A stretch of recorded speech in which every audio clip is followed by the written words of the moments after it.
عظیم منبر رسول پر جلوگر علماء ذویل احترام، سادات کرام، حاضرین و ناظرین، السلام علیکم ورحمۃ اللہ وبرکاتہ۔ میرے پیارے آقا صلی اللہ تعالی علیہ وسلم کے پیارے دیوانوں، جس آیہ کریمہ کی تلاوت کا میں نے شرف حاصل کیا، اس سے متعلق کچھ معروضات پیش کرنے سے پیشتر آقا کریم رؤوف الرحیم علیہ التحیۃ والتسلیم کی بارگاہ میں جس طریقے سے میں پڑھاؤں، عقیدت و محبت میں ڈوب کر اسی طریقے سے درود و سلام کا نذرانہ پیش کریں۔ الصلاۃ والسلام علیک یا رسول اللہ، الصلاۃ والسلام علیک یا حبیب اللہ، الصلاۃ والسلام علیک یا نبی اللہ، الصلاۃ والسلام علیک یا نور اللہ، وعلی آلک و اصحابک یا حبیب اللہ، صلی اللہ تعالی علیہ وسلم۔ ایک ایمان افروز خطاب مجھ سے پیشتر محب گرامی حضرت مولانا سید امین القادری صاحب سے آپ نے سماعت فرمایا۔ میں بھی ایک سلگتے ہوئے موضوع پر فکر کی درستگی کے لیے کچھ باتیں عرض کرنے کے لیے حاضر آیا ہوں۔ ہو سکتا ہے کہ میری بات دل کے نہا خانے میں اتر جائے اور ہم خود اپنی زندگی کے بارے میں، اپنی آخرت کے بارے میں سوچنے کے سلسلے میں تھوڑا سا ذہن استعمال کرنے کی کوشش کر سکیں۔ اس وقت پوری دنیا کے اندر مسلمان یہ کہہ رہا ہے کہ مسلمان مصائب میں گھرا ہوا ہے، کوئی زمین ایسی نہیں نظر آتی جو جائے پناہ کی حیثیت سے ہو۔ جہاں دیکھو مسلمان خوف و ہراس کے اندر زندگی کے لمحات گزار رہا ہے۔ اطمینان و سکون مسلمان کی زندگی کے اندر ندارد۔ دنیا کے ہر خطے میں مسلمان اپنے آپ کو کمزور، ناتواں اور بے بس محسوس کر رہا ہے، اور یہ سوچ رہا ہے کہ یہ حالات کیسے بنے، تو ایک ہی چیز اس کے ذہن میں آتی ہے، اور وہ چیز یہ ہے کہ لوگ ہم پر ظلم کرتے ہیں۔ میرا جملہ خاص طور پر پڑھے لکھے حضرات اور آپ بھی ذہن کے اندر محفوظ رکھنے کی کوشش کریں۔ پہلے معصیت نہیں، پہلے مصیبت نہیں، پہلے معصیت ہے۔ مصیبت کے معاملے کے اندر قرآن کے اس فیصلے کو پیش نظر رکھیں، جب معصیت ہوتی ہے تو مصیبت دروازے پہ دستک دیتی ہے۔ میرے پیارے آقا صلی اللہ تعالی علیہ وسلم کے پیارے دیوانوں، اس کے بارے میں رب قدیر نے ارشاد فرمایا، ما اصابک من مصیبت فبما کسبت ایدیکم، جو مصیبتیں تمہیں پہنچ رہی ہیں وہ تمہارے ہاتھوں کی کمائی ہے۔ ہم نے کبھی اپنے بارے میں غور نہیں کیا کہ ہم کیسے ہیں۔ لوگ کہتے ہیں ہمیں اچھا بننا ہے، میں ایک نسخہ عطا کر دیتا ہوں، اگر اچھا بننا ہے تو اپنی خامیاں تلاش کرو اور لوگوں کی خوبیاں تلاش کرو۔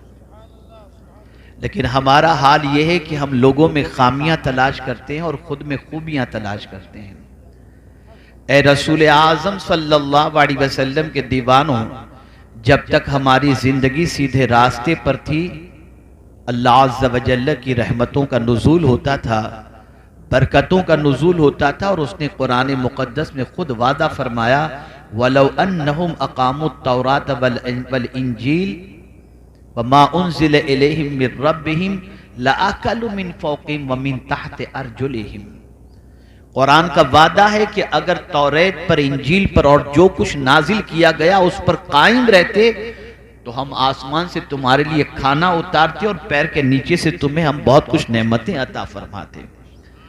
ہماری زندگی قرآن سے ہٹ گئی، ہماری زندگی تعلیمات نبویہ صلی اللہ علیہ وسلم سے دور ہو گئی، ہماری زندگی کا کوئی لمحہ اور کوئی لمحہ گناہوں کے داغ سے خالی نظر نہیں آتا۔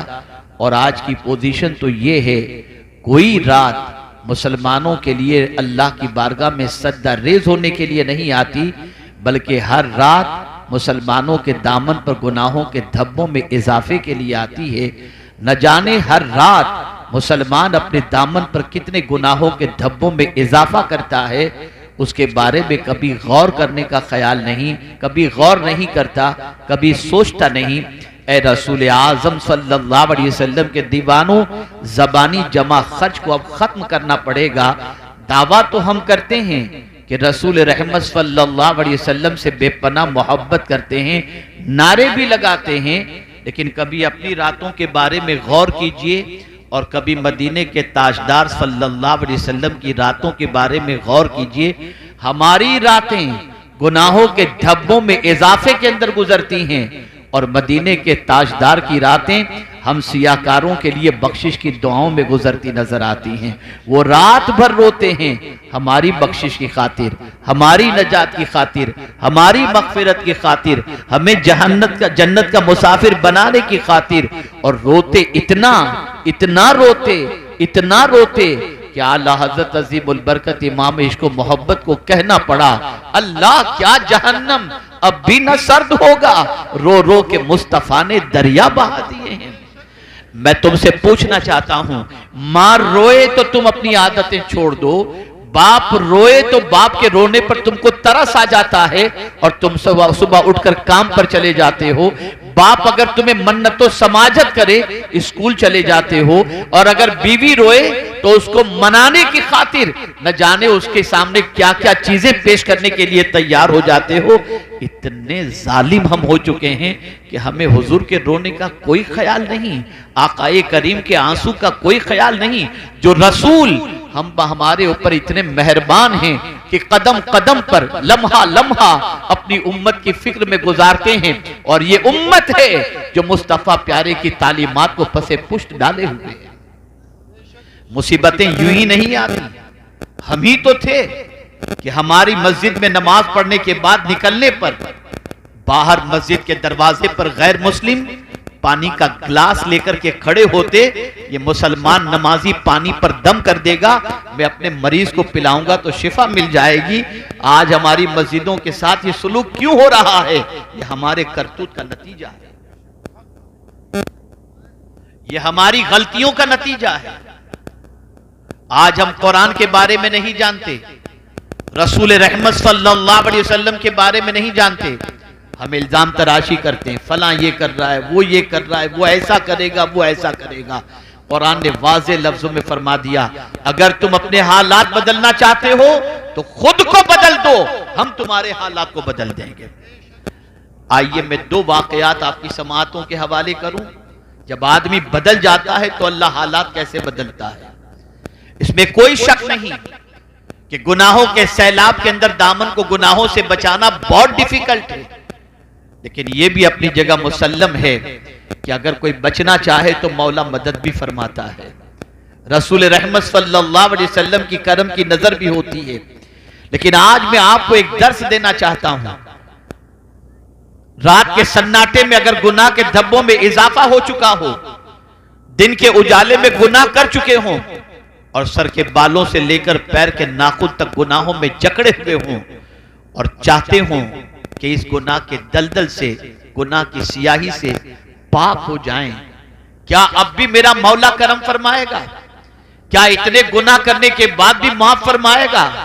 ہاں، وہ قادر مطلق ہے، وہ رحمان و رحیم ہے، وہ اپنے بندوں پر کرم فرماتا ہے۔ آئیے میں ایک واقعہ آپ کی سماعتوں کے حوالے کروں۔ اللہ اکبر، حضرت حبیب عجمی رضی اللہ تعالی عنہ، تاریخ اٹھا کر دیکھو، ان کی زندگی کا جائزہ لو. توبہ سے پہلے سود کا کاروبار کرتے تھے, سود کے سلسلے میں بڑے مشہور تھے. اللہ اکبر, اگر کسی کو سود پر پیسہ دیتے, بیاج پر پیسہ دیتے, تو اس کے گھر پہ جب دستک دیتے تو بغیر کچھ لیے واپس نہیں آتے تھے.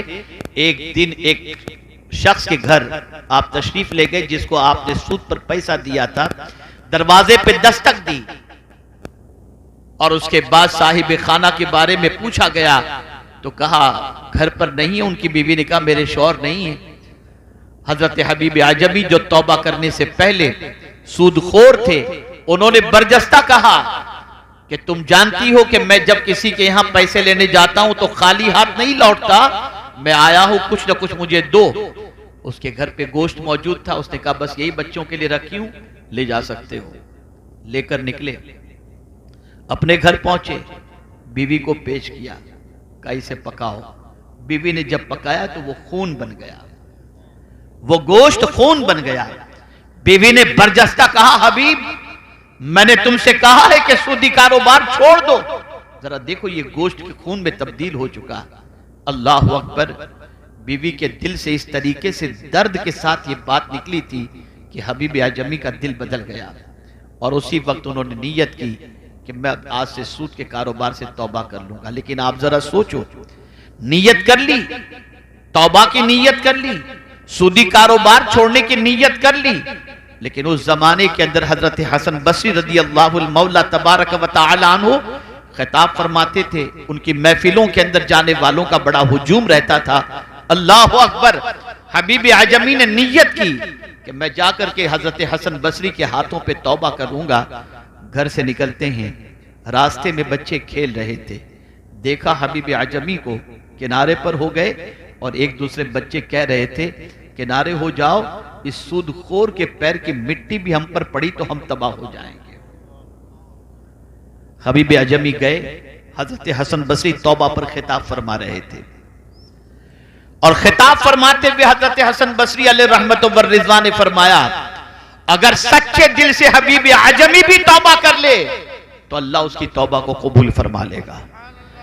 حضرت حسن بصری حبیب اعجمی کو خاص طور پر مخاطب نہیں فرما رہے تھے, لیکن چونکہ وہ سود خور کی حیثیت سے اتنے مشہور تھے کہ ان سے بڑا مشہور کوئی سود کے سلسلے میں نہیں تھا.